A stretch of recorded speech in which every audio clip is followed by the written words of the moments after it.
Baiklah teman-teman semuanya, kita mulai pembelajaran kita hari ini dengan membaca doa. Kita baca masing-masing dalam hati.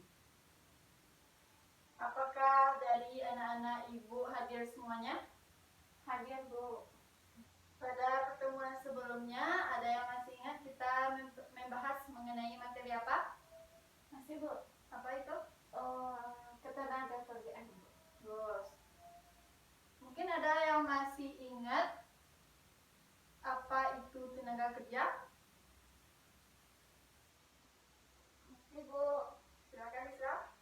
Tenaga kerja adalah orang yang mampu melakukan suatu pekerjaan yang hasilnya nanti bisa dalam bentuk barang atau bisa dalam bentuk jasa. Bagus. Berarti masih ingat ya materi pertemuan sebelumnya? Masih, Bu. Jadi pada pertemuan kali ini kita akan membahas mengenai sistem upah dan pengangguran. Sistem upah, yang pertama kita akan membahas sistem upah. Ada yang tahu apa itu upah? Silakan. Upah itu imbalan yang diberikan bos pada pekerjanya, Bu. Terus ya. Jadi upah itu adalah hak pekerja atau buruh yang diberikan oleh pemberi kerja kepada tenaga kerja dalam bentuk imbalan yang sesuai dengan perjanjian yang telah disepakati. Sistem upah ini ada beberapa pengertian. Yang pertama ada upah buruh, di mana penetapan yang diterima buruh dalam bentuk uang yang mencakup bukan hanya komponen-komponen upah maupun itu tetapi itu juga termasuk lembur atau itu tunjangan. Yang kedua ada upah pekerja, di mana penetapan tingkat upah atau gaji tersebut merupakan kebijakan yang sangat penting untuk peningkatan taraf hidup pekerja dan keluarganya yang merupakan suatu kebutuhan fisiknya. Yang ketiga yaitu produktivitas tenaga kerja, di mana hasil output atau hasil produksi yang dikerjakan oleh sejumlah tenaga kerja. Yang keempat ada upah nominal dan upah real atau upah pendapatan. Yang pertama upah nominal, yaitu upah yang diterima oleh buruh dalam bentuk uang atau upah yang diterima dalam bentuk balas jasa. Selanjutnya upah real, yaitu upah atau jumlah barang atau jasa yang dapat dibeli dengan upah nominal. Upah real ini menggambarkan daya beli dari pendapatan atau upah yang diterima buruh. Dapat dimengerti? Insyaallah bisa, Bu. Selanjutnya yaitu ada macam-macam pemberian upah. Yang pertama itu ada upah waktu atau upah jangka, di mana upah ini dihitung berdasarkan lamanya waktu tenaga kerja tersebut bekerja.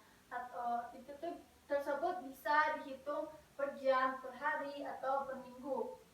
Yang kedua yaitu ada upah borongan, di mana upah ini dihitung berdasarkan kesepakatan bersama untuk menyelesaikan suatu proyek tersebut.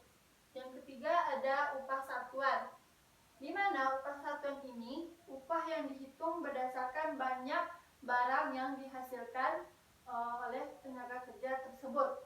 Yang keempat ada upah skala berubah, di mana upah buruh yang tergantung dari hasil penjualan perusahaan dengan terlebih dahulu ditentukan upah minimumnya.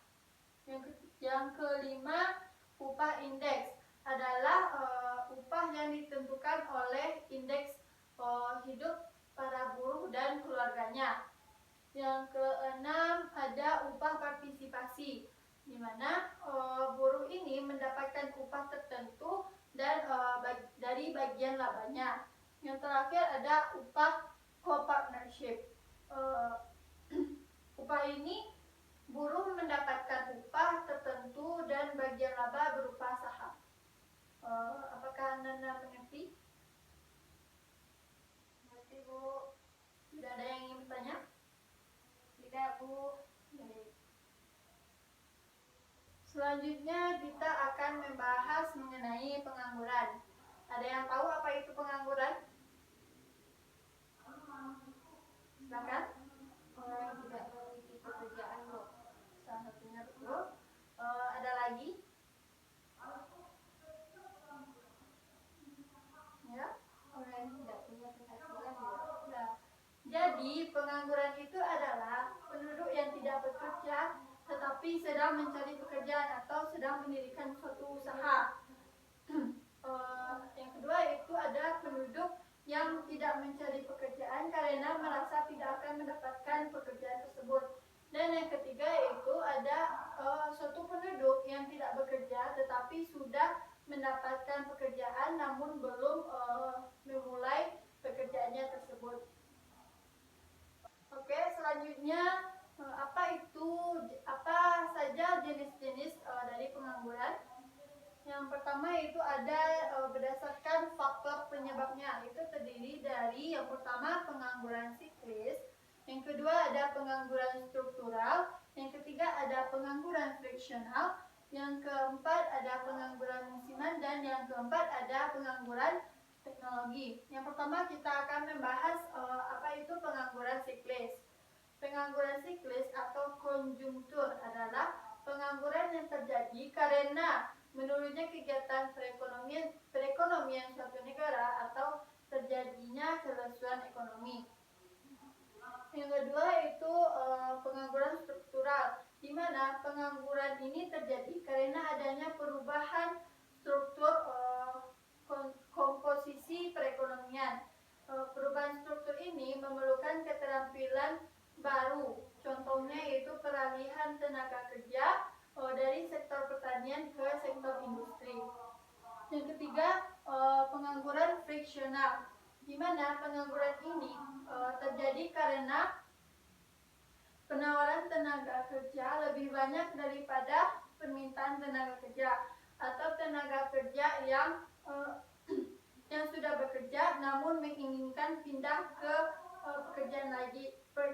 pekerjaan lain sehingga belum mendapatkan tempat kerja yang baru. Yang keempat ada pengangguran musiman. Pengangguran ini terjadi karena biasanya itu pada sektor pertanian. Contohnya pada musim paceklik. Pada umumnya pada musim ini banyak pekerja atau petani yang menganggur karena musimnya yang tidak menguntungkan bagi para petani. Yang kelima ada pengangguran teknologi, di mana pengangguran ini terjadi karena adanya pergantian tenaga kerja dengan tenaga mesin, seperti pada sebuah pabrik itu biasanya dilakukan oleh tenaga kerja. Karena adanya teknologi tersebut, tenaga kerja ini menjadi pengangguran dan digantikan dengan teknologi tersebut. Selanjutnya jenis pengangguran berdasarkan lama waktu bekerja, yaitu terdiri menjadi 3 macam. Yang pertama ada pengangguran terbuka, yang kedua ada setengah menganggur, dan yang ketiga ada pengangguran terselubung. Yang pertama kita akan membahas pengangguran terbuka. Pengangguran terbuka adalah tenaga kerja yang benar-benar tidak mempunyai pekerjaan atau sama sekali tidak bekerja. Pengangguran ini terjadi karena tidak adanya lapangan kerja atau karena tidak kesesuaian lapangan kerja dengan latar belakang pendidikan atau keahlian yang dimiliki oleh tenaga kerja tersebut. Yang kedua ada setengah menganggur, di mana setengah menganggur ini adalah tenaga kerja yang bekerja, namun jika diukur dari sudut jam kerjanya, pendapatan, produktivitas, dan jenis pekerjaannya tidak optimal, seperti tenaga kerja lepas. Yang ketiga ada pengangguran terselubung, di mana pengangguran ini tenaga kerja yang bekerja tetapi tidak bekerja secara optimal karena ketidaksesuaian antara pekerjaan dengan bakat atau kemampuan yang dimilikinya. Contohnya seperti seorang lulusan S1 pertanian bekerja sebagai tenaga pembukuan atau seorang insinyur teknik bekerja sebagai pelayan restoran. Selanjutnya cara mengatasi pengangguran. Secara umum, cara-cara untuk mengatasi pengangguran yang pertama adalah dengan memperluas kesempatan kerja, dengan membuka lapangan kerja, baik itu di bidang pertanian, bidang industri maupun itu bidang perdagangan. Yang kedua ada meningkatkan kualitas tenaga kerja, di mana dengan memberikan pendidikan keterampilan melalui pendidikan formal ataupun itu non formal. Yang ketiga ada meningkatkan kualitas pendidikan, sehingga lulusan tersebut dapat siap pakai untuk menjadi tenaga kerja yang terampil. Yang keempat, memberikan kesempatan kerja ke luar negeri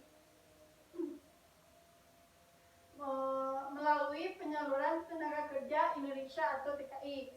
Dan terakhir, mendorong tumbuh kembangnya usaha atau industri rumah tangga.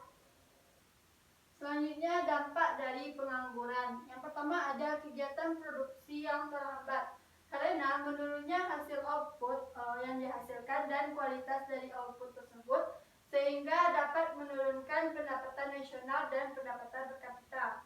Yang kedua, kegiatan distribusi kurang lancar karena apabila output yang dihasilkan oleh suatu perusahaan kualitasnya rendah, maka barang tersebut tidak akan laku di pasaran, baik pasar dalam negeri maupun itu luar negeri, sehingga pertumbuhan ekonomi menjadi rendah. Yang terakhir, kegiatan konsumsi berkurang karena barang yang diperlukan oleh konsumsi tidak terpenuhi oleh produsen.